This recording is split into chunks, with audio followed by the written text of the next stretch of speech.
What is up, everybody? Renfail here. Hopefully you are doing well. Welcome to the early thoughts video for Hell is Us, a third-person action-adventure sci-fi exploration game with a pretty creepy vibe. And honestly, it's been a lot of fun so far. Shout out to Rogue Factor for the key. If you're not familiar with my review process, we do 3 stages, generally speaking. I do an early thoughts video after the first stream, which we just wrapped up a few minutes ago. I then play the game for around 20 to 25 hours, do an initial review, and then whenever I finish the game, I give a final review. In some cases, if a game is shorter than 20 hours, we'll just go straight to the final review, and in some cases when a game is longer than 50 hours, we'll do an initial thoughts video at around 50 hours, but that's generally speaking the process. So for this game, this is the very first sort of initial early thoughts on the game after playing the first couple of hours, and I gotta say, what an experience so far. Really intrigued. I think the initial no mini map thing and no quest markers is going to throw a lot of players for a loop. If you're an old school player like me who grew up in the days of Zork and Quest for Glory or EverQuest, not having a quest marker or a mini map telling you where to go is going to feel interesting. It's a novelty these days, where you're expected to actually pay attention to the quest dialogue when NPCs are talking to you, and then actually follow visual clues and other things. So it's been very refreshing to see that.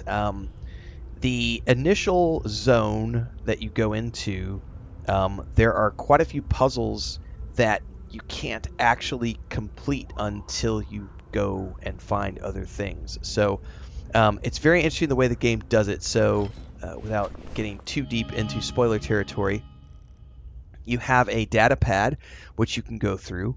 You have investigations, and you can go into these investigations and look at the various clues related to these investigations. So if you played the demo, you would already know the initial concept here is you're looking for this location where you came from, and you're investigating for clues, and each one of these things around the central hub represent people, places, or things that are related to clues, which tie back to the central thing. So there's lots of investigations that you can go through. It's not just related to the main quest. There's also the people that you find, items that you find along the way, and locations that you find along the way. And then as you go through, you will find additional things, such as when you're going through the exploration, you're going to find these objects which lead to these things called good deeds, which you can kind of consider to be side quests. But the cool thing is, when you find an item, it doesn't tell you what to do with the item. It just you'll have a visual clue. In this case, we found a watch that had a name on the watch, and if you paid attention to the NPCs as you've been playing through the game, you would know that you're supposed to take the watch back to a specific person in a specific location related to this watch that you find. And so everything in this game is related to paying attention to the places that you find, and then you'll find items or people or objects that relate to those places, and you'll come back to those places later on. There's been quite a few puzzle doors. I would call them puzzle doors because there's multiple different types that require different objects to open, and you have to find those objects in the game world and then think to yourself, oh yeah, or take notes and be like, that's probably related to that door that I found, or maybe that unlocks that chest, or maybe there's that interactable object that looked like you could put something in it. Maybe this is the thing that you put in it. This game doesn't tell you what any of these objects are for, so it's up to you to pay attention as you go along. So if you like puzzle solving, you're going to enjoy that aspect of the game. The zones are sort of laid out in a I wouldn't call this open world. It's definitely a zone-based game. So you'll come into these maps. These maps have areas of interest within them, and then you're eventually going to get yourself to this APC vehicle, which will allow you to travel between the regions. And then you'll be doing some back and forth between the regions as you find objects that deal with quests and stuff. Along the way, you're going to be picking up clues. You're going to find these manual save points along the way. Combat is interesting. So you have a drone that you can control. So you can, right now it's doing its flashlight for me. And you can tell it to mount on your back, or you can tell it to go freeform. I like the way it looks freeform, so I have it running around for me. And then it has a distract ability right now, so if we were in combat, I could tell it to distract. The combat reminds me a lot of it's kind of like God of War, I would say, in the way that the action combat plays out. I don't have any enemies in front of me right now to showcase that, but that's okay. You can go watch the stream if you want to see the combat in action. But essentially, you have a target lock. There is an active party system if you want to use it. There is a story mode, thank God, because as we all know, I play games on story mode, but there are multiple levels of difficulty depending on how hardcore you want the combat to be. So if you're looking for a punishing Dark Souls-like experience, you can have that, or if you just want to play it on story mode like me, you can have that experience as well. Thank you so much, Rogue Factor, for providing us with multiple options so that players have the complete player agency to experience the game in the exact way that they want to have it. That is a huge thing. I'm always appreciative when developers do that. Quick commercial break, everyone, to celebrate and give thanks to all of these amazing people who keep me on the air full time. Really appreciate the support. All you got to do is join as a member. You get access to private videos. You can also do super thanks on any upload or super chats and stickers on any live stream or premiere you see. And beyond that, don't forget we're multi-streaming over on Twitch now, so you can support over there as well. Thanks so much to everybody. Let's get back to the video at hand.